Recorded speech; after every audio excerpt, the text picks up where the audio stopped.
राम राम, जय श्री कृष्णा। आपका स्वागत है आपके अपने चैनल में ऑनेस्ट रिएक्शंस में। पहचाना? यस, मैं बहुत पहले मेरी मम्मी के साथ आया करता था, बट आज मैं खुद रिएक्शन देने वाला हूँ। और आज मैं रिएक्शन देने वाला हूँ how Amul saved India, the untold story of white revolution, Dhruv Rathee. और ये इसका मतलब है ये ध्रुव राठे भैया की तरफ से ये वीडियो है, मीन्स उन्होंने ये बनाया। सो आज हम इस पर रिएक्शन देने वाले हैं। बट उससे पहले हमारे चैनल को सब्सक्राइब और लाइक और बेल आइकन दबाना मत भूलना। और हमारा इंस्टा अकाउंट है, उसकी लिंक मैं डिस्क्रिप्शन में दे दूंगा, वो भी कर लेना। So guys, let's get start. नमस्कार दोस्तों, खबरों में आपने अक्सर ऐसे वीडियोस देखे होंगे, किसानों ने अपने टमाटरों को डंप कर दिया सड़क पर।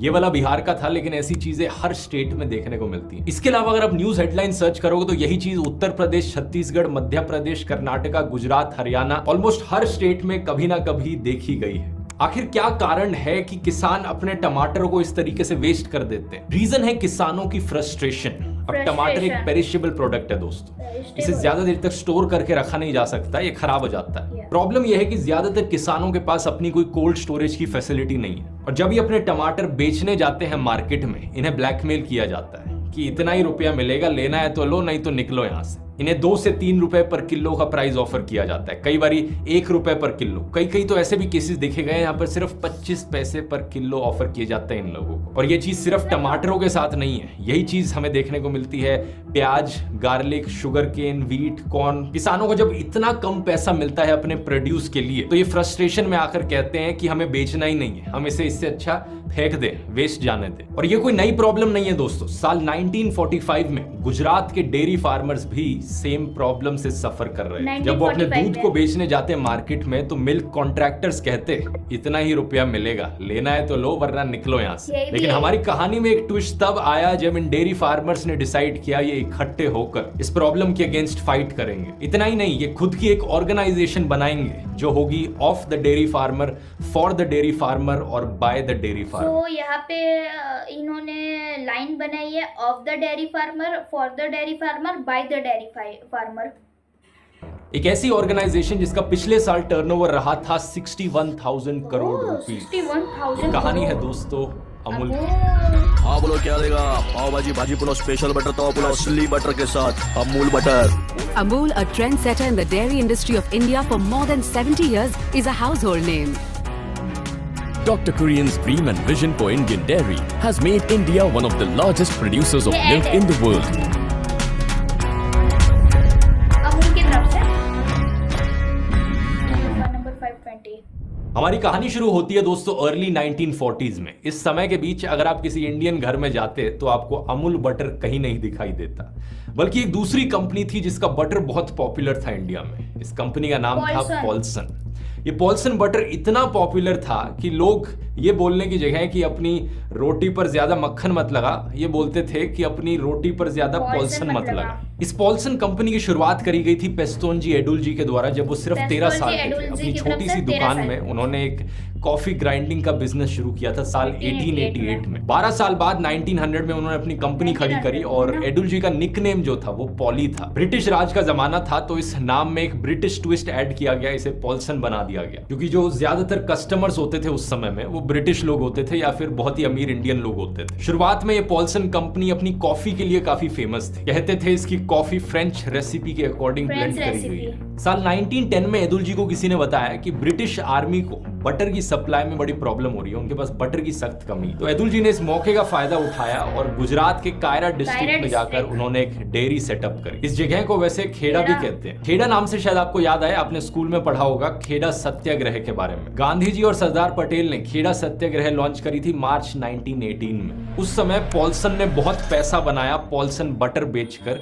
ब्रिटिश इंडियन फोर्सेस को वर्ल्ड वॉर 1 के दौरान। लेकिन उस समय जो गुजरात में किसान थे वो बड़ी ही मुश्किल परिस्थितियों से गुजर रहे थे। भूखमरी आई थी, प्लेग आ रखा था, और ब्रिटिश सरकार ने टैक्सेस भी बढ़ा दिए थे, और जो टैक्सेस नहीं पे करता था ब्रिटिश जाके उनकी प्रॉपर्टीज को कॉन्फिस्केट कर लेती थी। इन्हीं कारणों की वजह से गांधी जी और सरदार पटेल ने सत्याग्रह करी। 3 महीने के प्रोटेस्ट के बाद ये सक्सेसफुल रही। ब्रिटिश ने 2 सालों के लिए टैक्सेस को सस्पेंड कर दिया और सारी कॉन्फिस्केटेड प्रॉपर्टीज को वापस दे दिया गया। लेकिन पॉल्सन की कहानी पर वापस आए तो पॉल्सन ने एज ए कंपनी बहुत मुनाफा कमाया फिर भी। साल 1930 तक आते आते उन्होंने आनंद में एक हाईली ऑटोमेटेड डेयरी सेटअप करी। पॉल्सन बटर इस समय तक बहुत पॉपुलर बन चुका था इंडियन घरों में। इसके अलावा वर्ल्ड वॉर 2 जब आई तो फिर से मौका मिला सोल्जर्स को सप्लाई करने का और भरपूर तरीके से ये किया गया। 1945 तक इनकी रिकॉर्ड प्रोडक्शन हो चुकी थी। 3 मिलियन पाउंड हर साल बटर प्रोड्यूस करने लग रहे थे। 1945 में ही बॉम्बे की जो गवर्नमेंट थी उन्होंने एक बॉम्बे मिल्क स्कीम लॉन्च करी। उस वक्त दोस्तों वैसे बॉम्बे स्टेट ऐसी दिखती थी,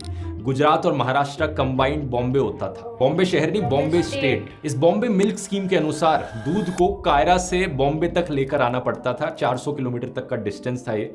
और कौन सी कंपनी ये करे, कंपनीज ने बिडिंग करी और ये कॉन्ट्रैक्ट पॉल्सन को अवार्ड किया गया। तो यहाँ मिल्क ट्रांसपोर्टेशन के बिजनेस में भी पॉल्सन इन्वॉल्व हो गया और ज्यादा मुनाफा कमाने लगी ये पॉल्सन कंपनी। लेकिन ये मुनाफा ट्रिकल डाउन करके डेयरी फार्मर्स तक नहीं पहुंचा। किसानों को अपना दूध कॉन्ट्रैक्टर्स को अभी भी एक फिक्स्ड प्राइस पर बेचना पड़ता था और ये प्राइस बहुत कम होता था अक्सर। गुजरात के किसानों के अंदर फ्रस्ट्रेशन जाग रही थी और यहाँ हमारी कहानी में एंट्री होती है हमारे हीरो की, त्रिभुवनदास पटेल। त्रिभुवनदास पटेल एक गांधी जी से इंस्पायर्ड लीडर थे जो साल 1930 में सॉल्ट सत्याग्रह के लिए जेल भी जा चुके थे। इन्होंने गांधी जी के द्वारा चलाई गई बहुत सी मूवमेंट्स में पार्टिसिपेट किया था। Civil disobedience, rural development, untouchability के अगेंस्ट जो ड्राइव थी। तो इनकी गाइडेंस के अंदर जो गुजरात के किसान थे वो मिलने गए सरदार वल्लभ भाई पटेल से साल 1945 में। किसानों ने अपनी प्रॉब्लम्स के बारे में समझाया सरदार पटेल को और उनकी बात समझने के बाद सरदार पटेल का जवाब था farmers of Kaira district unite. Basically उन्होंने कहा कि एकजुट हो जाओ, इकट्ठे हो जाओ, साथ में लड़ो। उन्होंने किसानों को आइडिया दिया कि यहाँ पर एक फार्मर्स कोऑपरेटिव बनाई जा सकती है। किसान अपना दूध खुद बेच सकते हैं और इस कोऑपरेटिव का अपना खुद का पैस्चराइजेशन प्लांट हो सकता है। लेकिन सवाल यहाँ पर यह था कि क्या उस वक्त की ब्रिटिश सरकार किसानों के इस कोऑपरेटिव से डायरेक्टली दूध को खरीदती? अगर सरकार ही मना कर दे कि हमें इस कोऑपरेटिव से दूध नहीं खरीदना तो ये किसान क्या करेंगे फिर? सरदार पटेल ने सजेस्ट किया कि ये किसान फिर स्ट्राइक करें, दूध ही बेचना बंद कर। ऐसा करने से कुछ लॉस खुद को उठाना पड़ेगा कुछ टाइम के लिए, लेकिन अगर सब एकजुट होकर दूध ही बेचना बंद कर देंगे इन मिल्क कॉन्ट्रैक्टर्स को तो क्या करेंगे ये सब? सरदार पटेल की ये बात बड़ी कन्विंसिंग लगी। इन्होंने अपने ट्रस्टेड डेप्यूटी मोरारजी भाई देसाई को कायरा डिस्ट्रिक्ट में भेजा और कहा कि किसानों की मदद करें वो इस कोऑपरेटिव को बनाने में, और अगर जरूरत पड़ी तो एक मिल्क स्ट्राइक भी करें। ऐसे स्थापना होती है दोस्तों Kaira district cooperative milk producers union limited की। ये कोऑपरेटिव सिर्फ कायरा के डिस्ट्रिक्ट के किसानों का था। ब्रिटिश इंडिया की सरकार के सामने जाकर डिमांड रखते हैं कि हमसे डायरेक्टली दूध खरीदो, और एज एक्सपेक्टेड सरकार इस ऑफर को रिफ्यूज कर देती है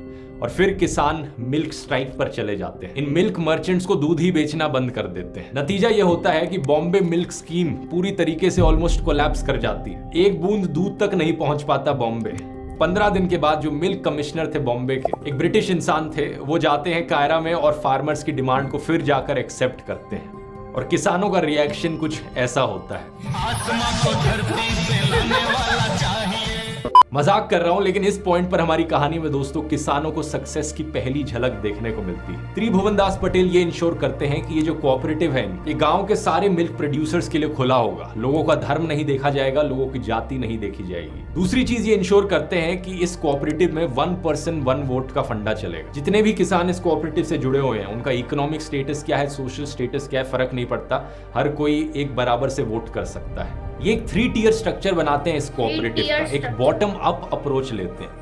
गांधी जी की सोशलिज्म की फिलॉसफी थी आत्मनिर्भर ग्रामीण अर्थव्यवस्था। इसी सोशलिस्ट आइडियोलॉजी के अराउंड ये आइडिया सेंटर करता है। बॉटम लेवल पर होंगे विलेज कोऑपरेटिव सोसाइटीज, इसके ऊपर दूसरे लेवल पर मेंबर यूनियंस आएंगे और टॉप लेवल पर होगी एक फेडरेशन इन सारे मेंबर यूनियंस की एक स्टेट के लेवल पर। आज के दिन अगर अमूल का एग्जांपल लें तो इस बॉटम लेवल पर 18,600 विलेज कोऑपरेटिव सोसाइटीज, 36 लाख से ज्यादा फार्मर्स इन कोऑपरेटिव सोसाइटीज का हिस्सा है। इसके ऊपर जाकर 18 मेंबर यूनियंस हैं हर डिस्ट्रिक्ट लेवल पर, और फिर टॉप पर एक फेडरेशन है इन मेंबर यूनियंस की। लेकिन ये सब तो बात की बातें हैं। शुरू में जब त्रिभुवनदास पटेल ने इसकी शुरुआत करी सिर्फ 2 विलेज कोऑपरेटिव सोसाइटीज थी साल जून 1946 में। Kaira district cooperative milk producers union limited को फॉर्मली रजिस्टर किया गया 6 महीने बाद दिसंबर 1946 में। इसके बाद 15 अगस्त 1947 देश को अपना पॉलिटिकल इंडिपेंडेंस मिलता है और कायरा में रहने वाले डेयरी फार्मर्स को अपना इकोनॉमिक इंडिपेंडेंस मिलता है। फायदा यहाँ पर एक्चुअली में सिर्फ किसानों को ही नहीं हो रहा था, बल्कि बॉम्बे मिल्क स्कीम के भी काफी पैसे बच रहे थे, क्योंकि उन्हें जो दूध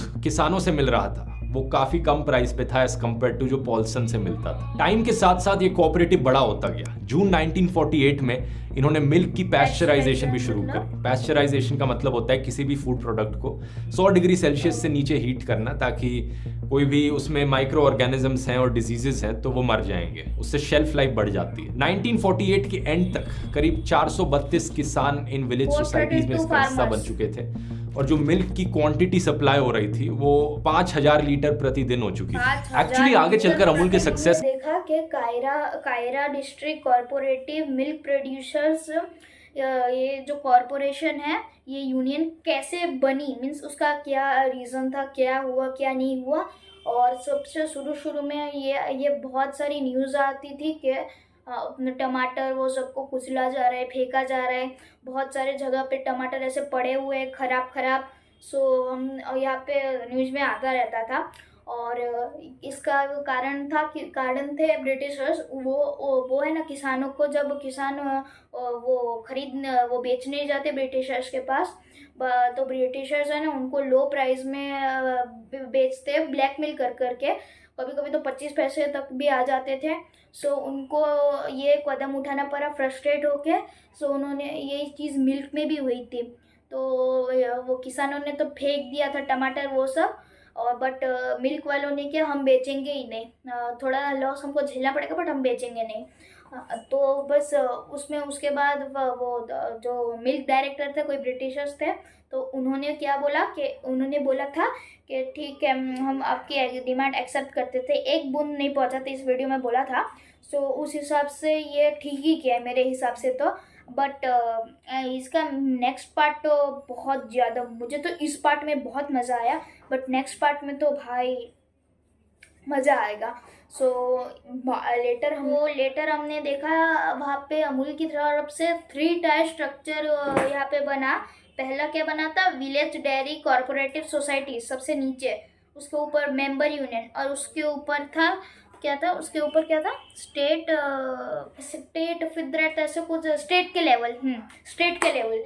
और तो वो हमने देखा। और नेक्स्ट पार्ट में तो इससे अच्छा आएगा। यहाँ पे इतनी इन्फॉर्मेशन नहीं मिली, बस इतनी मिली कि क्यों ये फार्मर्स फेंक रहे थे, क्या हो रहा था क्या नहीं हो रहा था। बट नेक्स्ट पार्ट में आपको बहुत मज़ा आने वाला है। सो गाइज बने रहे मेरे साथ, और इसका नेक्स्ट पार्ट जल्दी आ जाएगा। और अब आज तो कुछ बोल नहीं पाया। और गाइस अभी पहला रिएक्शन तो थोड़ी गलती हो गई तो माफ़ कर देना। और अगर आपको मेरी रिएक्शन अच्छी लगी हो तो लाइक, सब्सक्राइब और बेल आइकन ज़रूर दबाना, शेयर तो करना भूलना ही मत।